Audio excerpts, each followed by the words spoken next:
So as I have told you कि हमने आज physical states of the earth जो चैप्टर 1 है क्लास 7 का जियोग्राफी का वो स्टार्ट किया है। बेसिकली हमने जो physical state of the earth जो टॉपिक है हमारा, इसमें काफी चीजें पढ़ रखी हैं पहले से ही। इसमें बेसिकली ज्यादातर जो चीजें हैं वो लेयर्ड स्ट्रक्चर अर्थ के बारे में है कि अर्थ की स्ट्रक्चर कैसा है, उसकी लेयर्स कितनी हैं। तो मैं आपको बताता चलूं ब्रीफली डिस्कसिंग द थिंग्स के there are three layers of the earth. One is the crust, upper one is called crust, and middle one is called as mantle, and the lower one is called as core। ठीक है, तीन earth surface हैं जो हमने पहले से पढ़ रखी हैं, आपने इनको दोबारा देख लेना है। Then are the plate tectonics or movements. जो टेक्टोनिक प्लेट्स हैं, मैंने आपको बताया था कि there are 7 continents in the world and there are also 7 tectonic plates. ठीक है, जिनकी वजह से मूवमेंट होती है। ठीक है, 7 कॉन्टिनेंट्स को हमने कॉन्टिनेंशियल मूवमेंट्स की वजह से ही दुनिया को 7 कॉन्टिनेंट्स में डिवाइड किया था। ठीक है, तो एक जो कॉन्टिनेंट पहले हम लोग ये सोचते थे कि the world is only one continent, so इस कॉन्टिनेंट को, सिंगल कॉन्टिनेंट को हम पेंजिया का नाम देते थे। जो 7 मेजर टेक्टोनिक प्लेट्स हैं उनका नाम, उनके जो नाम हैं वो मौजूद हैं। पैसिफिक प्लेट है, नॉर्थ अमेरिकन प्लेट है, साउथ अमेरिकन प्लेट है, यूरेशियन प्लेट है, अफ्रीकन प्लेट है, Australian plate and Antarctica plate जो दुनिया में पाए जाती है। उसके बाद फॉल्ट्स। फॉल्ट्स मैंने आपको बताए थे कि जो टेक्टोनिक प्लेट्स में कुछ फॉल्ट्स आते हैं। ठीक है, जीएसए में पहले हम ये चीज पढ़ चुके हैं। ठीक है, जहां पे फॉल्ट बनता है उसको हम फॉल्ट जोन कहते हैं। ठीक है, जो क्रैक्स होते हैं, अर्थक्वेक्स बेसिकली आते हैं जब क्रैक्स होते हैं कोई भी टेक्टोनिक प्लेट्स में। ठीक है, तो इसलिए इनको रिंग ऑफ फायर भी कहते हैं। ठीक है, अब एक नॉर्मल फॉल्ट होता है, एक ट्रांसफॉर्म फॉल्ट होता है और एक रिवर्स फॉल्ट होता है। नॉर्मल फॉल्ट क्या होता है कि जो क्रस्ट के पार्ट्स हैं वो अपोजिट डायरेक्शन में मूव करते हैं। अपर लेयर्स की रिमूवल के बाद लावा जो है वो बेसिकली आता है weak portion of the earth से और वोल्केनिक एरप्शन होती है। उसके बाद ट्रांसफॉर्म फॉल्ट है कि जब जो प्लेट्स के पीसेस हैं वो फॉरवर्ड एंड बैकवर्ड मूव करते हैं, एक दूसरे के साथ रब करते हैं, इस फॉल्ट को हम ट्रांसफॉर्म फॉल्ट कहते हैं। इसमें अर्थ का कोई पार्ट अपवर्ड या डाउनवर्ड मूव नहीं करता। Then is the reverse fault. ये रिवर्स फॉल्ट बेसिकली आता है जब दो प्लेट्स आपस में एक दूसरे की तरफ मूव करती हैं। ठीक है, जब इन प्लेट्स के दरमियान कोई प्रेशर आता है, अर्थक्वेक और इरप्शन ऑफ वोल्केनोस होती है। दो काम होते हैं, एक अर्थक्वेक आता है या eruption of volcanoes, volcanic eruption होती है। ठीक है, लावा फटता है। ठीक, तो एक प्लेट्स जो हैं एक दूसरे के क्लोज आ जाती हैं और इससे माउंटेन्स बनते हैं। ये चीजें हम पहले पढ़ चुके हैं। उसके बाद ये जो अर्थक्वेक की डेफिनेशन है वो ये है कि the vibration and shaking movement at the surface of earth is known as earthquake. जो शेकिंग मूवमेंट है, वाइब्रेशन है अर्थ की, सरफेस ऑफ अर्थ की, उसको हम अर्थक्वेक कहते हैं। ठीक है, जो इंटरनल पार्ट्स ऑफ अर्थ होते हैं वो शेकिंग मूवमेंट करते हैं, वाइब्रेशंस करते हैं अपनी सरफेस पे, और earthquake occur due to movement in any part of earth. ठीक है, उसके बाद next is the cause of earthquake. Earthquake की काजेस क्या हो सकती हैं कि प्लेट्स की मूवमेंट्स जो मैंने आपको पहले बताई। उसके बाद वोल्केनिज्म, वोल्केनिक एरप्शन होती है जिससे अर्थक्वेक आ सकते हैं। अब अर्थक्वेक से इफेक्ट्स क्या होते हैं कि बिल्डिंग डिस्ट्रॉयड होती हैं। उसके बाद इरिगेशन के सोर्सेज अफेक्ट होते हैं, स्टैंडिंग क्रॉप्स जो है वो डिस्ट्रॉय हो जाती हैं। इलेक्ट्रिसिटी का जो सिस्टम है, वाटर का जो सिस्टम है, गैस का जो सिस्टम है वो डिस्टर्ब हो जाता है, और इलेक्ट्रिसिटी और गैस प्रॉब्लम्स की वजह से फायर भी हो सकती है। So then is the earthquake की डिस्ट्रीब्यूशन, यह आपने खुद देख लेनी है कि कहां कहां पे अर्थक्वेक्स आए। ठीक है, and we have studied them earlier. उसके बाद वो इंस्ट्रूमेंट जो अर्थक्वेक को मेजर करता है उसको हम सीज्मोग्राफ कहते हैं। ये आपने जरूर पढ़ना है, इसको याद रखना है। और जो अर्थक्वेक की इंटेंसिटी है उसको एक स्केल मेजर करता है जिसको रिचर स्केल कहते हैं। It's measurement is from 0 to 9। अगर अर्थक्वेक ज्यादा इंटेंस हो तो रिचर स्केल अपनी वैल्यू ज्यादा शो करता है। इसकी एग्जाम्पल जो है वो ये है कि आप कुछ दिन पहले जो एक जलजला आया तुर्की में, उसकी इंटेंसिटी 7.9 थी and it caused massive destruction. ठीक है, बहुत सारे लोग, ऑलमोस्ट कहते हैं कि 15,000 पीपल हैव डाइड। ठीक है, और जो अफेक्टिव होंगे उनकी तादाद तो फिर बहुत ज्यादा हो। Then is the volcanism. जो वोल्केनिज्म का फिनोमेना पहले कई दफा मैं आपसे डिस्कस कर चुका हूं कि जो हार्ड सेमी सॉलिड मैटर है सरफेस ऑफ अर्थ से जब वो निकलता है, एरप्ट होता है, तो इसको हम वोल्केनिज्म कहते हैं। ठीक है, अब इसको हम क्या कहते हैं? वोल्केनिज्म कहते हैं। जो अंडरग्राउंड वोल्केनिक मैग्मा होता है वो सरफेस ऑफ अर्थ पे आता है इन द फॉर्म ऑफ लावा, तो ये इसको हम वोल्केनिज्म या वोल्केनिक एरप्शन कहते हैं। और इससे क्या होता है, बेसिकली डिफरेंट, जब ये कूल डाउन करता है तो रॉक्स बनती हैं। ठीक है, और ये बेसिकली रॉक्स के ही वजह से भी जो है वोल्केनिक एरप्शन, रॉक्स डिकम्पोज होती हैं इनसाइड द अर्थ। ठीक है, और उससे टेम्परेचर की वजह से डिकम्पोज होकर जब वो मेल्ट करती हैं तो इन द फॉर्म ऑफ प्रेशर जब वो ऊपर आता है तो वोल्केनिक एरप्शन इसको हम कहते हैं।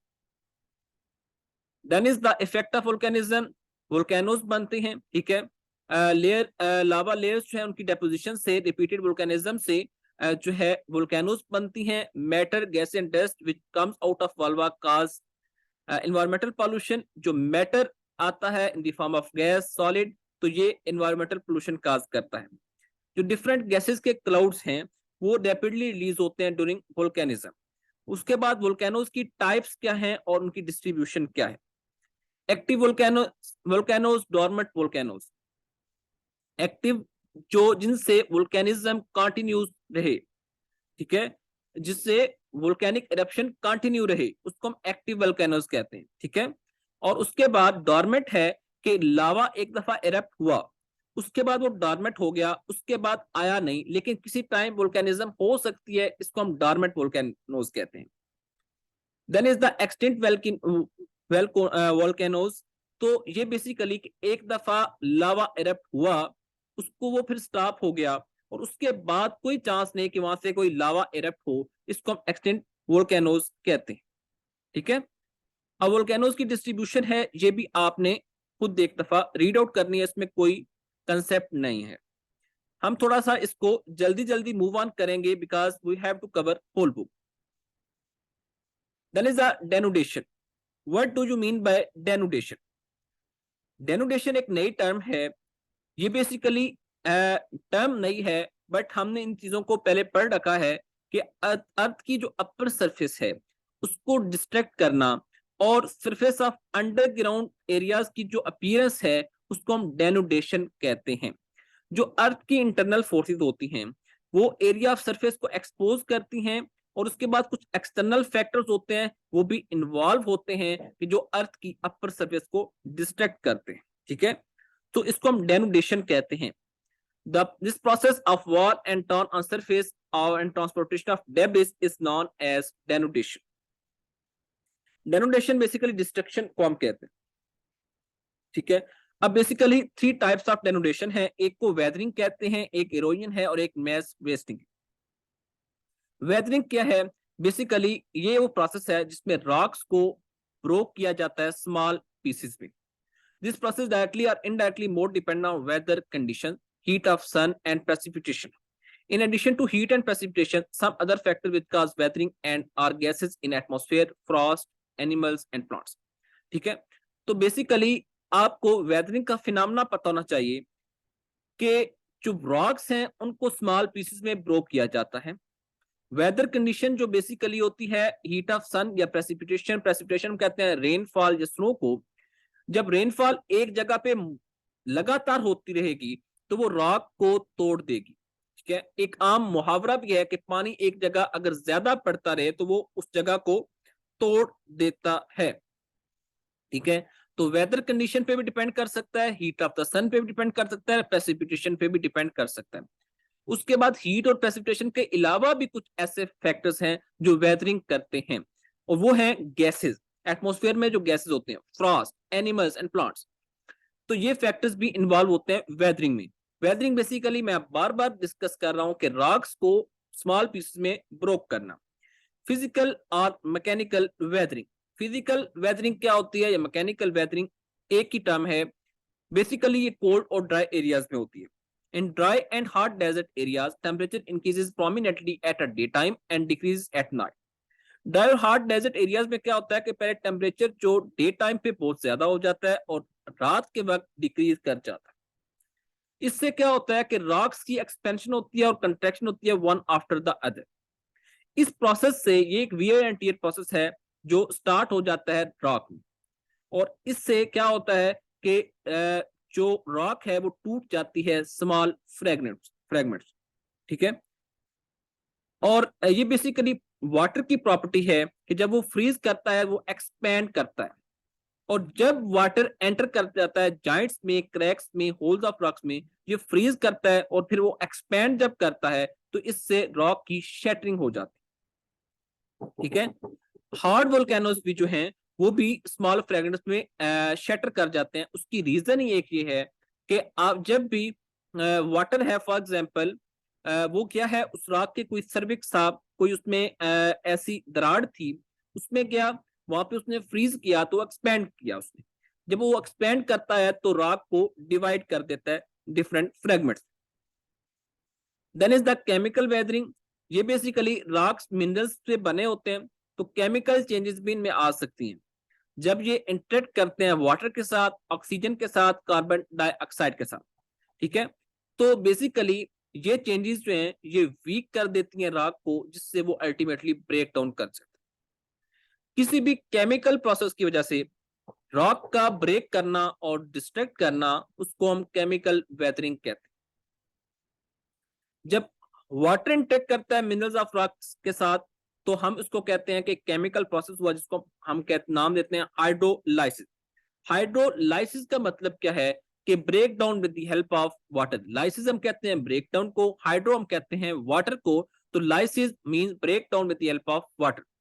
जब रेन वाटर जॉइंट्स में, क्रैक्स में, पोर्स ऑफ रॉक्स में एंटर करता है, ठीक है, साल्ट्स और मिनरल इसमें डिसॉल्व होते हैं और सोल्यूशन बनाते हैं। ये सोल्यूशन क्या करता है, रेस्ट ऑफ द रॉक को वीकन कर देता है और इस तरह वो स्मॉल फ्रेगमेंट्स में डिवाइड हो जाता है। ठीक है, सो आपने ये चीज देखनी है कि केमिकल और मैकेनिकल में डिफरेंस क्या है। इस तरह जो लाइमस्टोन के रॉक्स हैं उनमें कैल्शियम कार्बोनेट्स होता है, जब वाटर उन पे फॉल करता है तो एसिडिटी जो है केमिकल चेंज लाती है इन कैल्शियम कार्बोनेट में, और कैल्शियम कार्बोनेट जो है वो चेंज हो जाता है कैल्शियम बाइकार्बोनेट में, जो बेसिकली वाटर में इजीली डिसॉल्व हो जाता है और water flows and take away this mineral. The process of chemical weathering is known as carbonation. इस प्रोसेस को हम क्या कहते हैं, कार्बोनेशन कहते हैं। उसके बाद ऑर्गेनिक और बायोलॉजिकल वेदरिंग। ये एक ऑर्गेनिक या बायोलॉजिकल वेदरिंग है। बायोलॉजिकल का आपको मीनिंग पता चल रहा होगा यहाँ से कि जो एनिमल्स हैं, ठीक है, या प्लांट्स हैं, उनकी वजह से जो वेदरिंग होती है उसको हम ऑर्गेनिक या बायोलॉजिकल वेदरिंग कहते हैं। When the roots of trees and bushes reach the cracks and joints of rocks, rock face unbearable force by their core. जब क्रैक्स, बेसिकली स्टोरी सारी क्रैक्स और जॉइंट्स की है।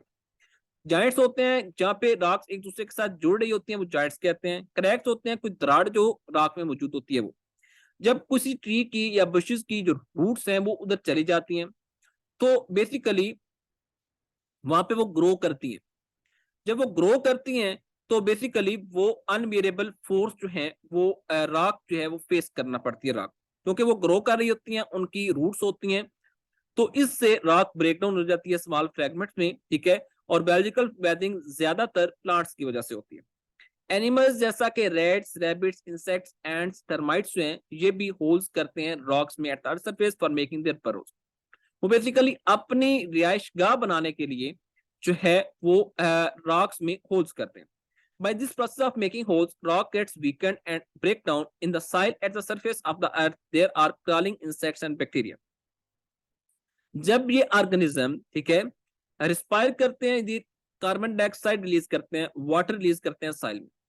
जो डेड प्लांट्स और एनिमल्स का डिके होता है वो लो इंटेंसिटी ऑफ कार्बनिक एसिड भी प्रोड्यूस करता है, जो बेसिकली एक रोल प्ले करता है क्रैकिंग में और breaking of specific limestone rock. आपको ये पता होना चाहिए, अब ये चीज बड़ी आपके लिए इंपॉर्टेंट थी एमसीक्यू पॉइंट ऑफ व्यू से, कि जो डेड प्लांट्स हैं और एनिमल्स का जो डिके है वो कार्बोनिक एसिड प्रोड्यूस करता है लो इंटेंसिटी का। जो बेसिकली एक रोल प्ले करता है, एक बड़ा अहम रोल प्ले करता है कि वो लाइमस्टोन की जो रॉक्स हैं उनको क्रैक करे और ब्रेक करे। ठीक है, तो ये आपको पता होना चाहिए। Biological weathering also occurs by different human activities. Humans make artificial products by chemical method. It causes environmental pollution which later results in acid rain. तो बेसिकली ह्यूमन एक्टिविटी से भी बायोलॉजिकल वेदरिंग हो सकती है। ह्यूमंस जो है artificial products बनाते हैं by chemical methods.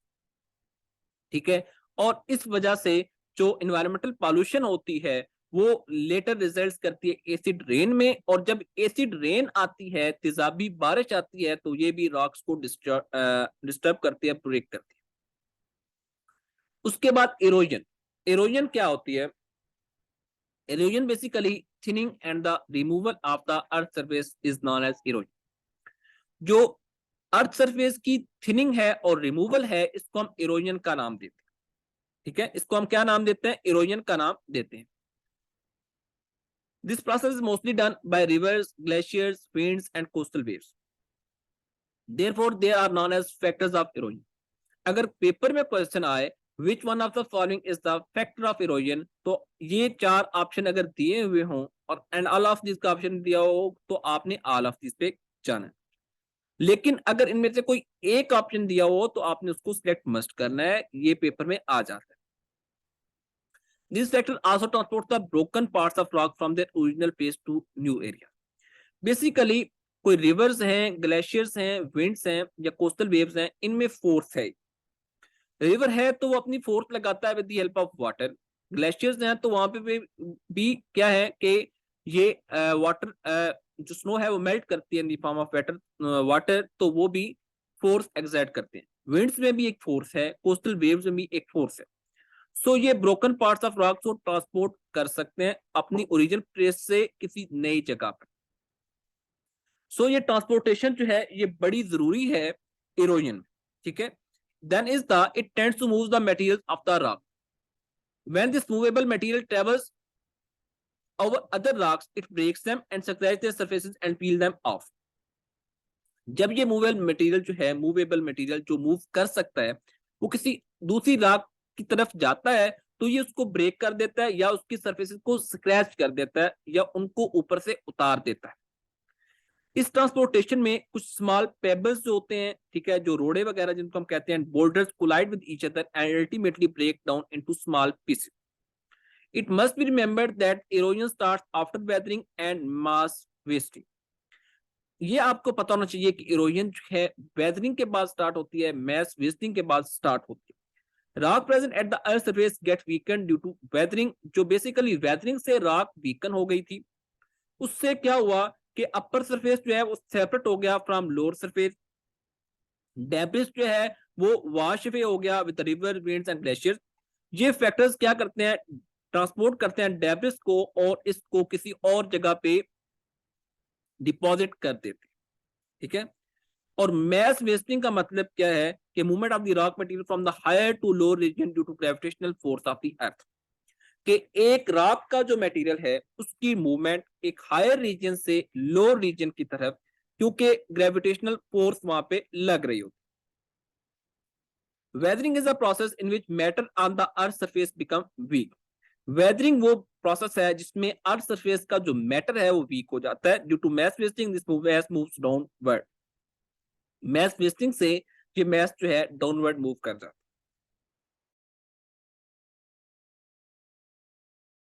So next mess wasting को हम थोड़ा देखते हैं। आई थिंक कि आपको इसकी समझ आ गई होगी इरोजन की। मैस वेस्टिंग क्या है कि बेसिकली मैंने आपको आगे बताया कि हाई सरफेस से लोअर सरफेस की तरफ रॉक मटेरियल का जाना, क्योंकि ग्रेविटेशनल फोर्स ऑफ अर्थ लग रही होती है। ग्रेविटेशनल फोर्स ऑफ अर्थ आपको पता है कि अर्थ की जो ग्रेविटी है वो कोई भी चीज जो है वो जमीन की तरफ उसको अट्रैक्ट करती है। ठीक है, सो लोअर सरफेस की तरफ, लोअर एरियाज की तरफ रॉक का आना, इसको हम मैस वेस्टिंग कहते हैं। ठीक है, पहले वेदरिंग का फिनोमेना होता है, फिर मैस वेस्टिंग, फिर इरोजन। तो ये सारे फिनोमेना जो हैं ये इकट्ठे होते रहते हैं with the passage of time. तो इसको आपने पढ़ लेना है, नथिंग एल्स। इसमें कोई और चीज ऐसी नहीं है जो समझाने वाली। और जो डिफरेंसेस हैं वेदरिंग, इरोजन और मैस वेस्टिंग में, वो आपको दोबारा मैं बता देता हूं। रॉक्स को वेदरिंग में हम ट्रांसफर नहीं करते, ठीक है। रॉक्स को हम वेदरिंग में ट्रांसफर नहीं करते आफ्टर ब्रेकडाउन, सिर्फ ब्रेकडाउन होती है, ठीक है। उनकी केमिकल कंपोजिशन चेंज हो सकती है, उनकी ब्रेकडाउन हो सकती है, ठीक है। और इरोजन में क्या होता है कि रॉक्स को ब्रेकडाउन, रॉक की ब्रेकडाउन होती है लेकिन वो ट्रांसफर भी हो रहे होते हैं किसी और जगह पे। इरोजन में सिर्फ रॉक्स को वॉर नहीं किया जाता, वॉर एंड टॉर नहीं किया जाता, लेकिन इरोडेड भी किया जाता है, ठीक है। और जो ऊपर से स्टफ, इरोडेड स्टफ जो है उसको ट्रांसपोर्ट भी किया जाता है किसी दूसरी प्लेस में। मैस वेस्टिंग में क्या होता है कि हायर टू लोअर पोजीशन, आपने अर्थ का जो स्टफ है उसको मूव करना है due to earth gravitational force.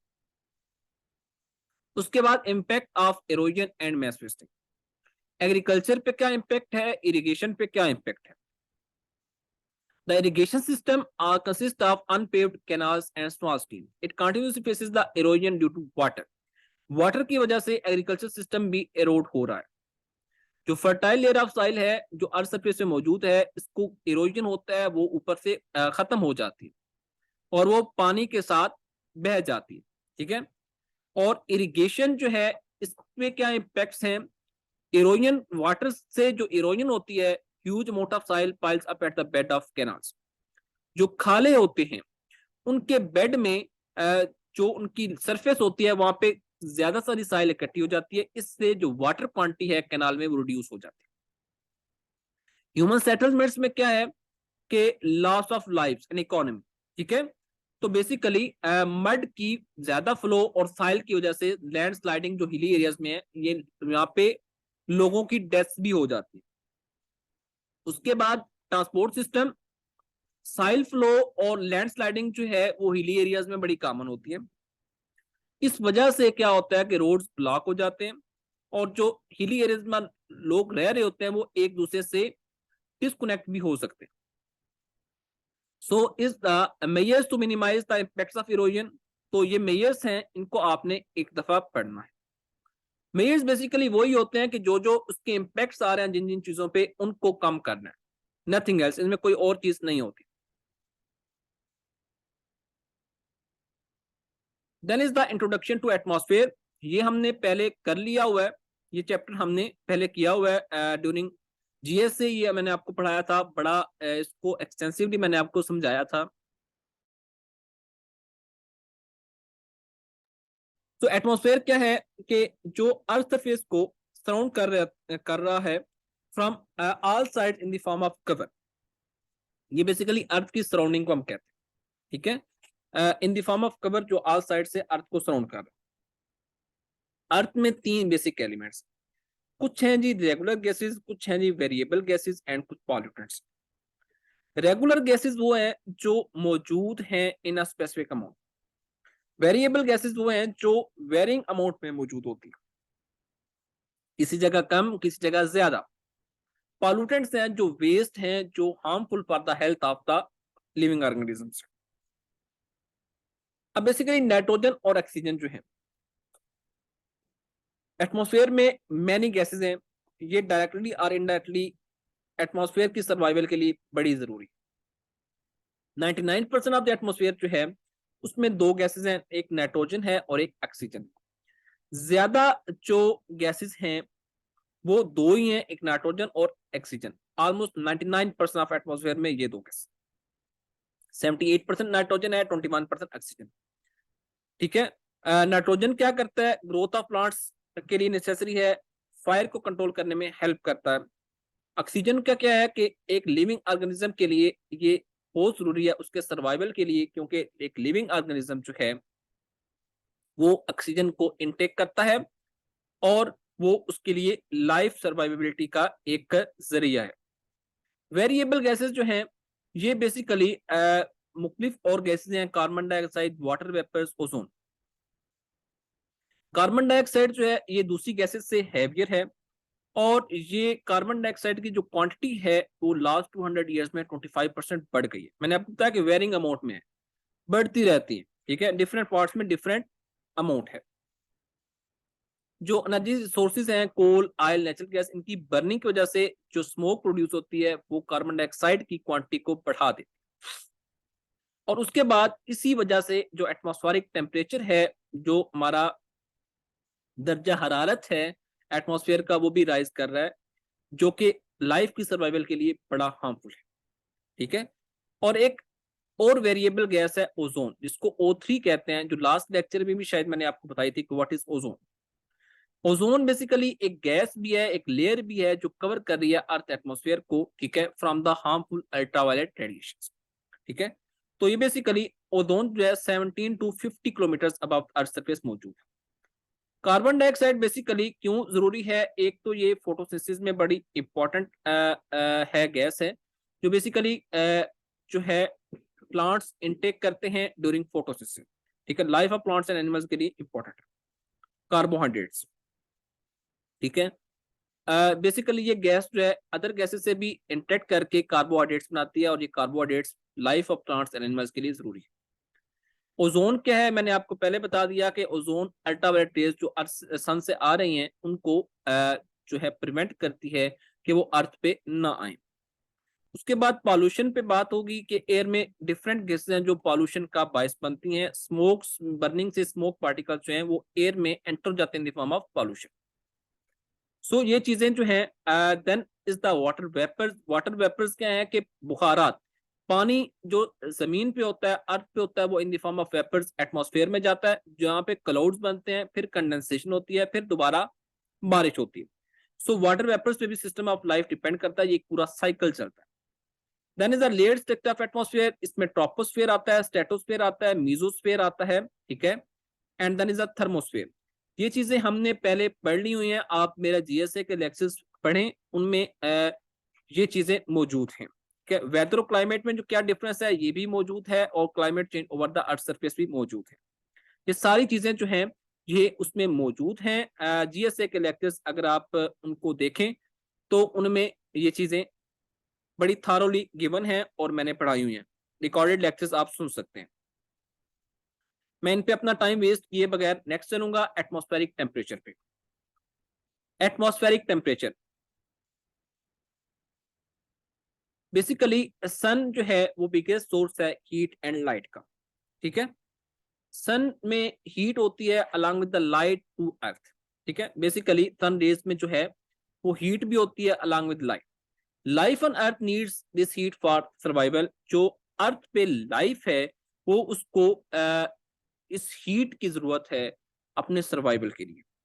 सो हमने बेसिकली जो सन का इम्पैक्ट आ रहा है अर्थ पे वो हमने पढ़ना है। ठीक है। Scale and instruments use in the measure of temperature. जो बेसिकली ये टेम्परेचर की मेजरमेंट के लिए जो थर्मामीटर एक डिवाइस है वो यूज होती है, कि एक इंस्ट्रूमेंट है जो यूज होता है। आपने देखा होगा कि आपको अगर बुखार हो जाए तो डॉक्टर के पास जब आप जाते हैं तो वो भी आपको थर्मामीटर से आपका बुखार, आपका टेम्परेचर चेक करता है। ठीक है। तो थर्मामीटर एक नैरो ग्लास ट्यूब है जिसमें specific amount of mercury fill होता है। From the tube all air is removed to finish the effect of air pressure. Tube से तमाम जो एयर है उसको रिमूव कर दिया जाता है ताकि जो एयर प्रेशर का इफेक्ट है उसको फिनिश कर दिया जाए। ये ट्यूब जो है डिफरेंट ग्रेड्स में इसको डिवाइड किया है। Matter expends on heating and contract on cooling. Matter जो है हीट करने से एक्सपेंड कर जाता है, कूलिंग से कंट्रैक्ट कर जाता है। तो टेम्परेचर रिकॉर्ड करने के दो स्केल्स हैं, एक सेल्सियस स्केल है, एक फ़ारेनहाइट स्केल है। सेल्सियस स्केल और फ़ारेनहाइट स्केल में आपस में थोड़ा सा डिफरेंस है कि बेसिकली जो सेल्सियस स्केल है उसमें और फ़ारेनहाइट स्केल में एक फार्मूला है जो इनको डिफरेंशिएट करता है। अगर आपके पास कोई चीज नोट करने वाली है तो मैं आपको फार्मूला लिखवा देता हूं, आप लिख लें वर्बली, यहाँ पे शायद गिवन नहीं है। तो 1 डिग्री फ़ारेनहाइट जो है वो 9/5 C + 32 के इक्वल होता है। फॉर एग्जाम्पल पेपर में क्वेश्चन आता है कि एक जो टेम्परेचर है वो 37 डिग्री सेल्सियस है, तो आप इसको फ़ारेनहाइट में चेंज करें। तो आप क्या करेंगे कि 9/5 × C, 37 को मल्टीप्लाई करेंगे 9.5 से प्लस 32 कर देंगे तो डिग्री फ़ारेनहाइट पे टेम्परेचर आ जाएगा। इसी तरह एक और स्केल होता है केल्विन स्केल, ठीक है। वो स्केल जो है बेसिकली आपने क्या करना होता है कि वो C plus 273 is equal to kelvin, जितना डिग्री सेल्सियस में आपके पास टेम्परेचर है उसको 273 में ऐड कर देंगे तो वो आपके पास केल्विन में आ जाएगा। बट टिल नो आप सेल्सियस और फ़ारेनहाइट स्केल में ही चीजें कैलकुलेट करें। उसके बाद heating of earth and the atmosphere, के अर्थ की हीटिंग किस तरह होती है और एटमॉस्फेयर जो बेसिकली उसमें क्या इम्पैक्ट है। सन जो है बेसिकली उससे रेज निकलती हैं जो अर्थ पे आती हैं, ठीक है। सो इससे क्या होता है कि रेज जो है ड्यूरिंग द जो हीट होती है ये मेल्ट करती हैं आइस को और ग्लेशियर्स पे जो बनी होती है, ठीक है। तो उनको ये मेल्ट करके इन द फॉर्म ऑफ वाटर जो है तो रिवर्स की फॉर्म में वो पानी निकलता है और मुख्तलिफ इलाकों को इरिगेट करता है, ठीक है। सो ये टेम्परेचर जो प्रोवाइड करता है सन, ये बेसिकली वाटर का भी एक सोर्स बन जाता है। Vertical distribution of temperature, earth heats the lower portion of the atmosphere, then this heats reach the upper portion of atmosphere. पहले अर्थ जो है वो लोअर पोर्शन ऑफ एटमॉस्फेयर को हीट करती है, उसके बाद ये हीट जो है अपर पोर्शन ऑफ एटमॉस्फेयर में जाती है। It proves that why lower temperature is more hot and as we move upward temperature keeps on falling. ये basically vertical distribution of heat है, टेम्परेचर है कि पहले lower portion of the atmosphere जो है वो हीट अप होता है, फिर अपर एटमॉस्फेयर जो है वो हीट अप होता है। तो आप जिस तरह ऊपर चलते जाएंगे आपको कूलिंग इफेक्ट्स आते जाएंगे। The temperature decreases by 6.5 degrees centigrade at every 1000 metre height. हर 1000 मीटर की बुलंदी पे जो टेम्परेचर है वो 6.5 डिग्री सेल्सियस जो है वो डिक्रीज करता है, ठीक है। So there are seas, deserts, lands and mountains etc. on the surface of earth. Due to this variation the temperature ratio also varies from place to place. ये जो मैंने आपको टेम्परेचर बताया है ये रेशियो भी वेरी करती है from place to place. At dawn and the sunset, the sun rays fall on surface in the curved manner, so there is less heat. दान होता है कि जब सूरज तलू हो रहा होता है, सनसेट होता है जब सूरज गरूब हो रहा होता है। जो सन रेज आ रही होती हैं इस टाइम पे वो कर्व्ड मैनर में आ रही होती हैं, इसलिए वहां पे उस वक्त लेस हीट होती है। तो जो 12 जब बज जाते हैं दिन के तो sun rays vertically on the earth आ रही होती हैं, बिल्कुल डायरेक्टली आ रही होती हैं, इसलिए हीट ज्यादा होती है। उसके बाद एयर प्रेशर है, there is more air pressure in the lower portion of atmosphere and it decreases with the height. जो एयर प्रेशर है वो एटमॉस्फेयर के लोअर पोर्शन में ज्यादा है और ये हाइट के साथ साथ डिक्रीज करता जाता है। ये आपने एक रिलेशन याद रखना, जितना ज्यादा टेम्परेचर होगा इतना ही कम प्रेशर होगा। टेम्परेचर और प्रेशर आपस में इनवर्सली प्रोपोर्शनल है। ये चीज आपने पेपर पॉइंट ऑफ व्यू से बड़ी इंपॉर्टेंट है, तो आपने ये याद रखनी, ठीक है। जो लोअर एरियाज है वहां पे एयर ज्यादा डेंस होती है और एयर में क्योंकि हैवी गैसेस होते हैं जो डेंसिटी ऑफ एयर है वो डिक्रीज कर जाती है विद द हाइट। मतलब जितनी ज्यादा हाइट होती जाएगी डेंसिटी ऑफ एयर डिक्रीज करती जाएगी, ठीक है। लाइटर गैसेस में एंटर होती जाएंगी, ठीक है। तो बेसिकली जो टेम्परेचर है वो हाइट के साथ साथ फॉल करता जाता है। Inversion of temperature, vertical distribution of temperature explain that temperature decreases with the height. मैंने आपको बताया कि जितनी ज्यादा हाइट होती जाएगी टेम्परेचर डिक्रीज करता जाएगा, लेकिन एक ऐसी प्लेस आ जाती है कि कोई ऐसी प्लेस भी आ जाती है जहां पे रिवर्स कर जाता है कि टेम्परेचर राइज करना स्टार्ट कर देता है विद द हीट। अगर टेम्परेचर ऑफ द अर्थ है at earth surface 5 degree Celsius then it is 7 degree Celsius above this point. The reverse situation of temperature is known as inversion of temperature. जहां पे ये reverse हो जाता है phenomena उसको हम इन्वर्जन ऑफ टेम्परेचर कहते हैं।